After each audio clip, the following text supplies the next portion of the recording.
नमस्कार, उमर अब्दुल्ला जम्मू कश्मीर के मुख्यमंत्री बन गए हैं। ये उनका दूसरा कार्यकाल होगा।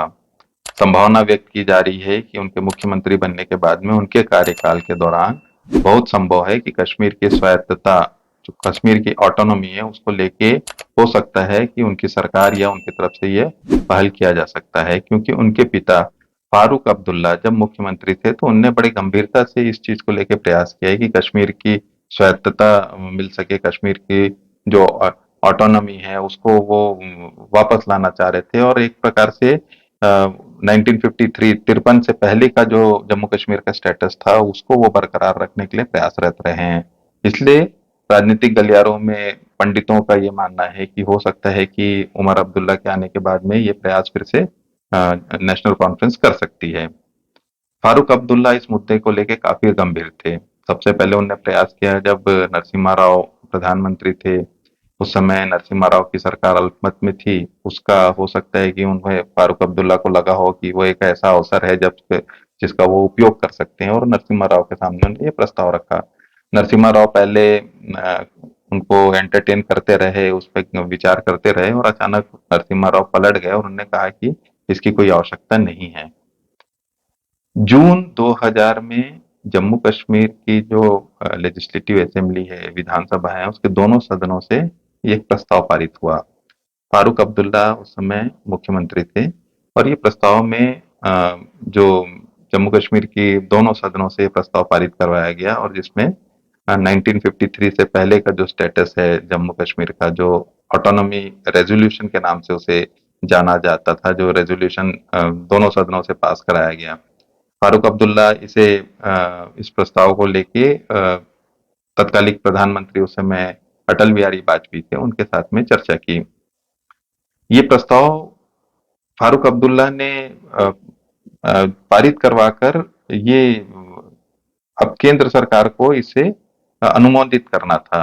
और उसमें यही बात रखी गई थी कि जम्मू कश्मीर की स्वायत्तता उनको मिले, और डिफेंस कम्युनिकेशन और जो फॉरेन अफेयर्स है, ये तीनों विभाग को, इन तीनों मंत्रालय को छोड़ के बाकी जितने विभाग और मंत्रालय हैं वो राज्य सरकार के अधीन रहेंगे। उसमें राज्य सरकार इंडिपेंडेंटली या स्वायत्तता उसमें बरकरार रख सकते हैं, और उसपे वो निर्णय ले सकती है। ये रेजोल्यूशन का मुख्य बिंदु था, जो स्वायत्तता रेजोल्यूशन जो जम्मू कश्मीर की विधानसभा से पारित किया गया। इस प्रस्ताव को लेके नेशनल कॉन्फ्रेंस ने दबाव बनाना चालू किया, क्योंकि उस समय अटल जी की सरकार जो है गठबंधन की सरकार थी, और उसमें नेशनल कॉन्फ्रेंस एक अंग था। फारूक अब्दुल्ला लगातार दबाव बनाते रहे कि वो किसी तरीके से केंद्र सरकार इसको अनुमोदित कर दे, लेकिन अटल जी अड़े रहे। अटल जी का एक सख्त रुख था इस मामले को लेके, और जब ये रुख उनके सामने आया फारूक अब्दुल्ला के, तो वो भी अचंभित थे। उनको ये एहसास नहीं था कि अटल जी इतना कड़ा रुख अपनाएंगे इस मामले को लेके। फारूक अब्दुल्ला, उसके बाद में जॉर्ज फर्नांडिस जो बहुत सीनियर मोस्ट मंत्री थे उस समय की एनडीए वन की जो सरकार थी अटल जी के नेतृत्व की, उसमें जॉर्ज फर्नांडिस का एक अपना स्थान था, उनका एक सम्मान था। फारूक अब्दुल्ला उनके पास गए और जॉर्ज फर्नांडिस को समझाने का प्रयास किया। जॉर्ज फर्नांडिस ने जरूर चर्चा करेंगे इस विषय को लेके, उसका आश्वासन उनको दिया जरूर था, लेकिन उनको भी ये मालूम था कि अटल जी को इस मामले में वो समझा नहीं पाएंगे, उनको कन्विंस नहीं कर पाएंगे। तो जॉर्ज फर्नांडिस ने प्रयास किया, लेकिन वो भी विफल रहे। अटल जी इस मामले को लेके काफी सख्त थे। उनने चर्चा की फारूक अब्दुल्ला के साथ में, और फारूक अब्दुल्ला भी बिल्कुल अड़े रहे इस मामले को लेके। वो बार-बार इस बात का दबाव डालते रहे कि एनडीए की सरकार जो है उनकी कैबिनेट इसे पारित कर दे, और इस प्रस्ताव को, जिसे कश्मीर स्वायत्ता जो ऑटोनॉमी रेजोल्यूशन के नाम से जाना जाता था, कश्मीर ऑटोनॉमी रेजोल्यूशन 2000 का ये प्रस्ताव था, तो उसको लेके वो ये तर्क देते रहे कि ये कश्मीरी जनता की आवाज है। कश्मीर का जनमानस चाहता है कि उनको ऑटोनॉमी मिले वहां। लेकिन अटल जी बिल्कुल सख्त थे अपने रवैये में, वो किसी भी तरीके से समझौता करने नहीं चाहते थे। और कैबिनेट की मीटिंग में कैबिनेट ने जो बाकायदा इस प्रस्ताव को खारिज किया, और बहुत कड़ी टिप्पणी के साथ खारिज किया। कैबिनेट ने यहाँ तक कहा कि जो राष्ट्र की एकता है और राज्य के जो अधिकार हैं वो साथ-साथ चलना चाहिए, उस पे किसी प्रकार का कोई समझौता नहीं किया जा सकता। फारूक अब्दुल्ला को बड़ा आश्चर्य लगा क्योंकि अटल जी का जो एक स्टैंड था इस पूरे प्रक्रिया इस पूरी अ, घटना को लेके तो वो काफ़ी नाराज़ भी थे।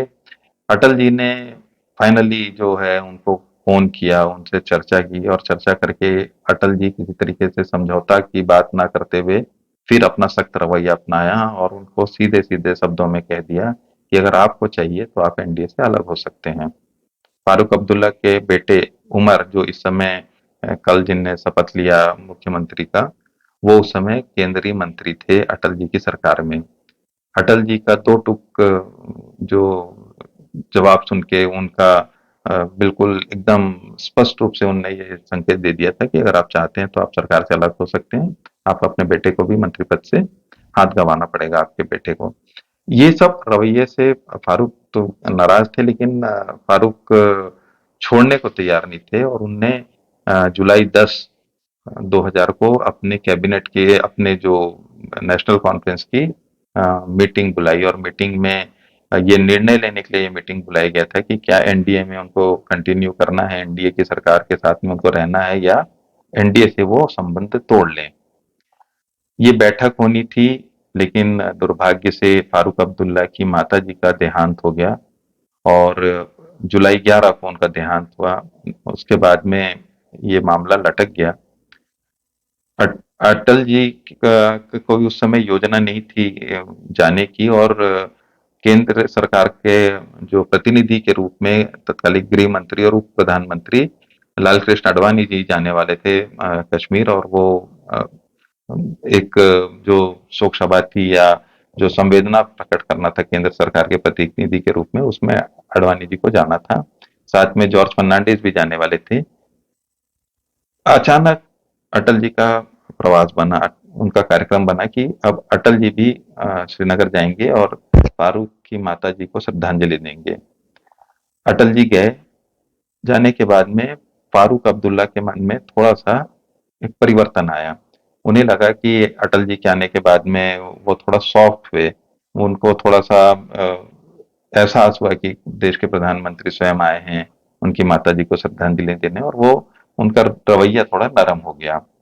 उसके बाद में वो इस मांग को छोड़ दिए जो कश्मीर की स्वायत्तता को लेके जो उनका एक अड़ियल रुख था उस पे वो अ, थोड़ा सॉफ्ट हो गए उनने ये मांग छोड़ दी उमर अब्दुल्ला केंद्रीय मंत्री के रूप में अपना कार्यकाल कंटिन्यू किए अचानक एक घटना हुई जिसके कारण जो एक प्रकार से एक बहाना था कि एनडीए को की सरकार से नेशनल कॉन्फ्रेंस को बाहर आना था वो क्या घटना थी ऐसा क्या परिस्थिति निर्मित हुई जिसके कारण जो एक प्रकार से एक बहाना था कि नेशनल कॉन्फ्रेंस को एनडीए से बाहर आना था इस घटना का जिक्र हम आपको अगले अगले वीडियो में बताएंगे नमस्कार